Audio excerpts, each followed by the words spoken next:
Eles costumavam rir sempre que eu falava sobre farinha, manteiga e açúcar, como se fossem tesouros. Diziam que o sonho da minha padaria não passava de um hobby bobo, algo bonitinho para passar o tempo até eu arrumar um emprego de verdade. Mas os sonhos têm uma forma curiosa de provar que as pessoas estão erradas. No momento em que o dinheiro começou a aparecer, meu irmão preguiçoso de repente decidiu que era o cofundador de tudo que eu havia construído com noites sem dormir e mãos doloridas. O que ele e meus pais não perceberam é que, por anos, eu vinha guardando cada recibo, cada dólar que ele pegava, cada mentira que contavam e cada jantar doloroso em que olhavam para ele com orgulho e para mim com pena. Eu não estava apenas assando pães. Eu estava construindo um caso. E quando finalmente entrei naquele tribunal, talvez eu não estivesse usando meu avental, mas as provas que carregava eram fortes o bastante para destruir a teia de mentiras que eles tinham criado. Se você já viu as pessoas que deveriam ser seus maiores apoiadores se transformarem nos seus maiores críticos, então minha história vai tocar o ponto mais pesado do seu coração. Curta se você acredita que o trabalho duro de alguém merece respeito e continue acompanhando, porque você está prestes a testemunhar a fatia mais doce de vingança familiar que já provou. Meu nome é Janice, desde os 6 anos de idade, eu sonho em ter uma pequena padaria que cheire a aconchego. Enquanto meus amigos saíam escondidos para festas, eu estava na cozinha à meia-noite, com os braços cobertos de massa, aprendendo na base da tentativa e erro. Estraguei mais tortas do que vendi. Mas cada erro me ensinou algo. Cada pagamento dos meus empregos de meio período lavando pratos, dobrando roupas ia direto pro meu portinho da padaria. Meus pais, Joe e Kate, nunca esconderam a falta de fé que tinham em mim. Meu pai trabalhava longas horas na construção civil e via a vida em tijolos e aço, coisas que se podem contar e carregar. Minha mãe era secretária, prática e cautelosa. Querida, ela dizia, balançando a cabeça com um sorriso cansado, assar é um hobby bonito, mas ninguém constrói um futuro com glacê. E então havia meu irmão Isaac, 3 anos mais velho, o orgulho e a alegria deles. Ele consertava motores e se gabava das mãos sujas de graxa. Para eles, ele era confiável, comum, seguro. Eu era a estranha que falava com o fermento como se ele pudesse me ouvir. Quando anunciei uma noite que havia sido aceita na escola de culinária, a mesa do jantar virou pedra. Escola de culinária, meu pai gritou. Isso não é educação, é pagar para alguém te ensinar a cozinhar. Isaac riu com a boca cheia de purê de batata. E então, qual é o plano, Jean? Vai abrir uma barraquinha de biscoitos? As risadas dele soaram mais alto que os talheres. Eu não ri. Eu só trabalhei mais. Peguei turnos duplos, vendi cupcakes no meu carro, economizei e lutei até minhas mãos doerem. Quando ganhei meus primeiros $18 na feira, meus pais reviraram os olhos. Um dia inteiro por $18, minha mãe zombou. Você ganharia mais digitando relatórios. Mas com o tempo, os 18 viraram 40, 80, 200. Passos pequenos, como pãezinhos crescendo devagar no forno. No dia em que finalmente aluguei uma pequena loja no centro, um cantinho só grande o bastante para 2 fornos e uma vitrine, convidei meus pais. Eles não vieram. As últimas palavras do meu pai, antes de desligar o telefone naquela manhã, foram: liga pra gente quando arrumar um emprego de verdade. 18 meses depois, aquela pequena padaria, Janice's Kitchen, brilhava com uma luz suave todas as manhãs às 6 horas. O ar cheirava a canela. As pessoas faziam fila para comprar croissants frescos, e eu finalmente podia respirar sem checar o saldo bancário a cada hora. Eu não era rica, mas era orgulhosa. E aprendi que o sucesso é como o açúcar atrai atenção, e nem toda ela é doce. Isaac começou a aparecer por lá. No começo, uma vez por mês. Entrava com aquele sorriso largo, oferecia ajuda para carregar um saco de farinha ou se servia de um café para dar uma força. Piscava para os clientes e dizia: nossa padaria tá indo muito bem. Achei que fosse só brincadeira, até que a nossa padaria virou a expressão favorita dele.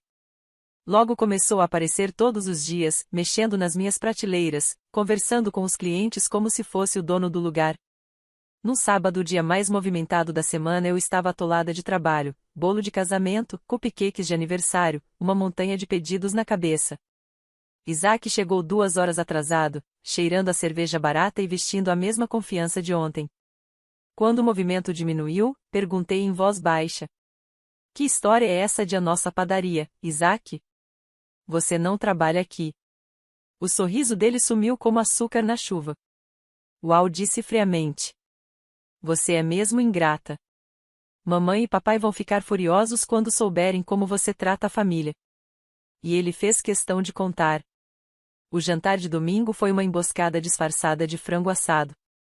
Meus pais estavam à mesa, com aquelas expressões ensaiadas de falsa preocupação. Janice, começou minha mãe, precisamos conversar sobre como você anda tratando seu irmão. Meu pai assentiu. Isaac tem te ajudado a construir esse seu negocinho. Ele merece reconhecimento. Reconhecimento? Ele aparecia 2 vezes por semana, talvez para mover umas caixas e fazer charme para os clientes, e eu ainda pagava por isso. Pai, comecei, eu agradeço a ajuda do Isaac, mas a padaria é minha. Família ajuda família, interrompeu minha mãe, ríspida. E quando a família ajuda a construir algo, merece uma parte. Meu pai selou o golpe com uma frase que me atingiu como um soco no estômago. Ele merece ser sócio. 50-50. Isso é justo. 50-50, por carregar sacos de farinha.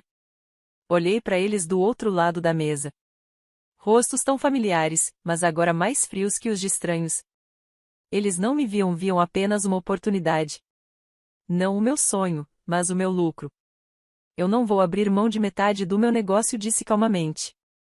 A resposta veio como trovão. Ingrata! Gritou minha mãe. Egoísta, acrescentou meu pai. Isaac se recostou na cadeira, sorrindo como um rei que acabou de roubar uma coroa. Tudo bem, disse com arrogância. Eu continuo ajudando por enquanto. Ela vai mudar de ideia quando perceber o quanto precisa de mim. Naquela noite, no meu pequeno apartamento em cima da padaria, eu desabei. Chorei não como uma vítima, mas como um vulcão. Anos de frustração engolida explodindo de uma vez. Depois parei, limpei o rosto, preparei um café forte e comecei a planejar. Porque eu não tinha lutado tanto para deixar alguém roubar o que eu construí do zero. As semanas seguintes foram brutais. Meus pais apareciam na padaria sem avisar, fingindo estar a acompanhando, mas na verdade fiscalizando.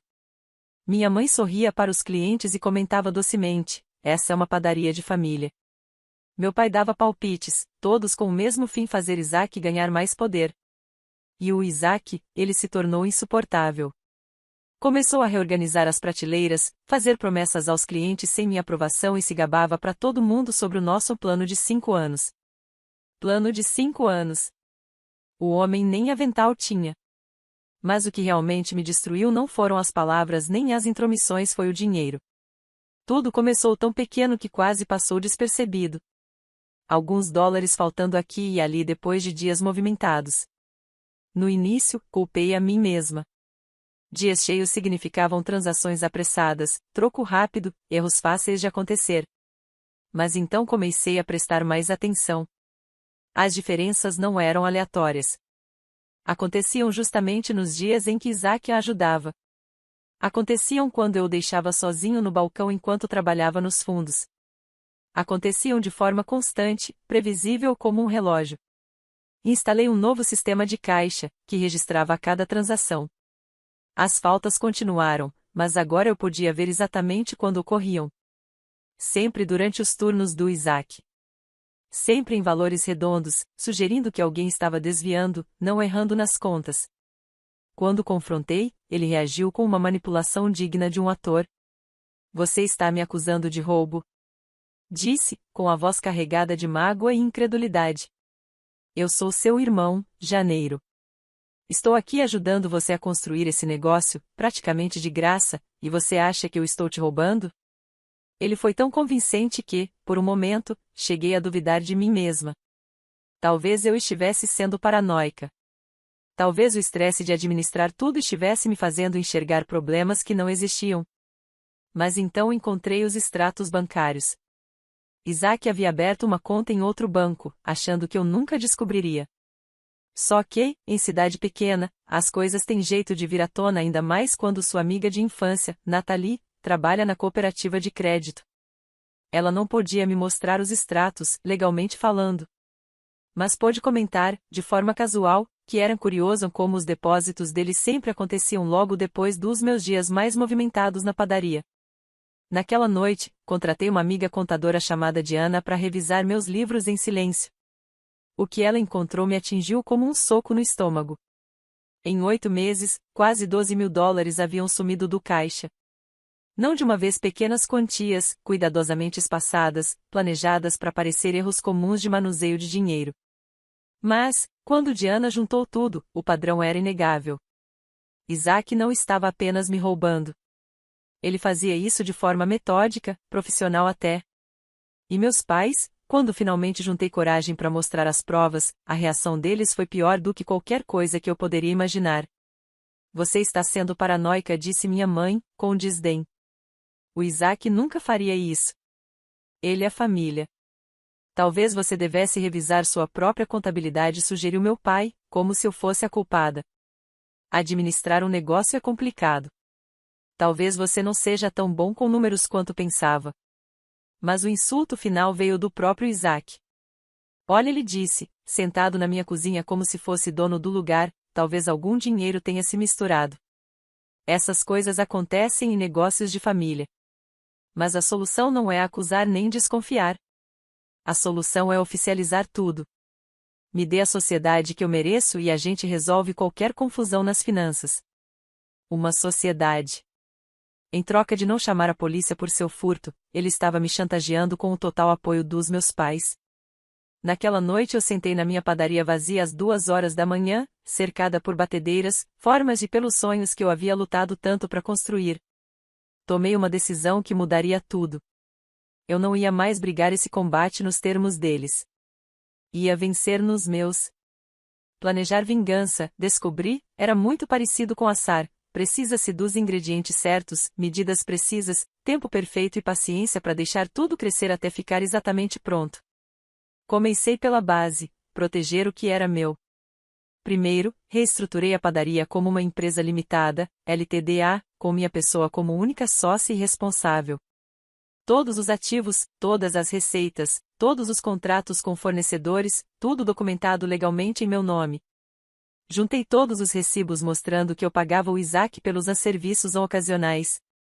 Coletei extratos bancários, declarações de imposto, contratos com fornecedores, apólices de seguro, uma montanha de provas de que aquele negócio era meu, construído com meu dinheiro, meu trabalho, minha visão.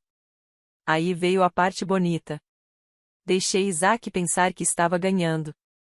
Quando ele exigiu uma reunião formal de sociedade com meus pais presentes, eu não discuti. Sorri e concordei. Quando trouxe a ideia de formalizar a empresa com ele como sócio, balancei a cabeça pensativa e disse que ia considerar. Quando meus pais me pressionaram em cada reunião de família, comecei a dar respostas mais suaves. Talvez você esteja certa, eu dizia. Isaac tem sido útil, devo pensar no futuro. Família é importante. Concordava, deixando que achassem que estavam me desgastando. Na verdade, eu estava ganhando tempo para montar um caso jurídico inabalável. A contadora Diana me ajudou a documentar cada transação fraudulenta. Encontramos as digitais do Isaac por toda parte no dinheiro que sumiu. Literalmente, em alguns casos o novo sistema de caixa registrava quem abria a gaveta e quando, conseguimos rastrear os depósitos bancários dele em datas e valores que batiam exatamente com o dinheiro que faltava no meu caixa. Mas eu queria mais do que prova de roubo. Queria destruir a narrativa que construíram, de que Isaac era um sócio igual nos meus sucessos. Então documentei tudo. Cada dia que Isaac não apareceu para trabalhar, que eram a maioria. Cada tarefa que ele dizia fazer, mas não fazia. Cada cliente que ele supostamente trouxe, quando na verdade me encontraram por boca a boca ou por anúncios que eu havia pago. A câmera de segurança que eu havia instalado depois que o dinheiro começou a desaparecer virou minha melhor amiga. Horas e mais horas de gravação mostrando Isaac guardando dinheiro no bolso, chegando de ressaca, saindo mais cedo e passando mais tempo no celular do que realmente trabalhando. Enquanto isso, eu reunia testemunhas de caráter, clientes que me acompanhavam desde os tempos da feira, muito antes de Isaac se envolver, fornecedores que tinham visto de perto meu esforço em construir relações e fazer o negócio crescer sozinha, outros donos de comércios que podiam confirmar minha reputação e minha ética de trabalho. Mas a peça final foi a mais satisfatória de todas. Eu comecei a gravar secretamente as conversas da família. É impressionante o que as pessoas dizem quando acham que estão ganhando. Isaac se gabava para os meus pais de que merecia pelo menos 60% do negócio, assim que eles me obrigassem a aceitar a sociedade. Minha mãe comentava sobre como a padaria finalmente poderia sustentar um Isaac de verdade quando ele estivesse oficialmente envolvido. Meu pai falava em expandir o negócio usando o nome do Isaac no pedido de empréstimo afinal, segundo ele, o Isaac seria a verdadeira mente empresarial da família. Eles estavam planejando roubar o trabalho da minha vida e, depois disso, me tirar completamente da jogada. Quando eu finalmente tinha tudo o que precisava, Isaac fez o movimento dele.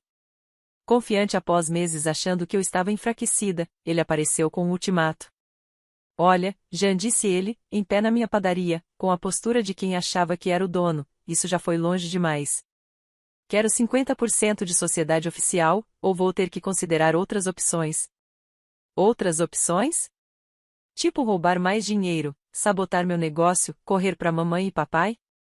Respondi. Ele cruzou os braços, arrogante. Você sabe do que estou falando. Eu respirei fundo e disse com calma. Sabe de uma coisa, Isaac? Você tem toda a razão. Está na hora de oficializar isso. O sorriso que se abriu no rosto dele era pura ganância. Era isso que eu queria ouvir, respondeu. E ainda estava sorrindo 3 dias depois, quando o oficial de justiça entregou em mãos os papéis do processo. No dia da audiência, meus pais entraram no tribunal desfilando como se estivessem indo à coroação do Isaac. Haviam passado semanas dizendo para todo mundo que eu finalmente tinha caído em Sian e estava dando ao Isaac a sociedade que ele merecia. Isaac, por sua vez, parecia cheio de confiança, quase arrogante. Tinha vestido a melhor camisa, penteado o cabelo e ficava cochichando com meus pais, apontando para mim como se eu fosse uma criança teimosa finalmente colocada no lugar. Eles não faziam ideia do que estava por vir. Quando o juiz chamou o caso, o advogado público do Isaac se levantou, achando que seria uma simples disputa de sociedade. Tentou pintar o Isaac como um membro dedicado da família, alguém que ajudou a construir um negócio de sucesso e merecia reconhecimento formal. Meritíssimo, começou ele, meu cliente investiu meses de trabalho e agregou valor significativo à padaria. Trata-se apenas de formalizar uma relação de sociedade que já existe. Então chegou a minha vez.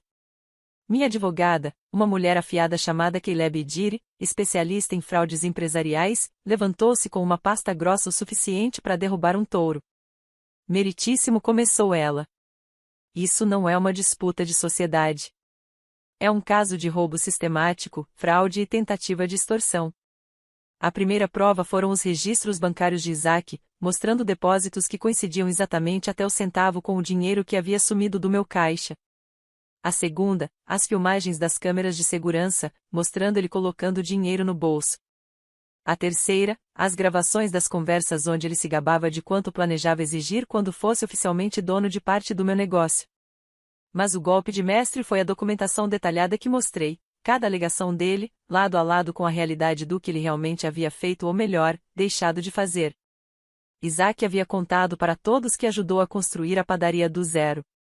Mas as provas mostravam outra realidade. Ele trabalhava, no máximo, 6 horas por semana durante 8 meses, não havia contribuído com um único centavo para os custos iniciais, trouxera apenas 3 clientes verificáveis e ainda roubara quase $12.000.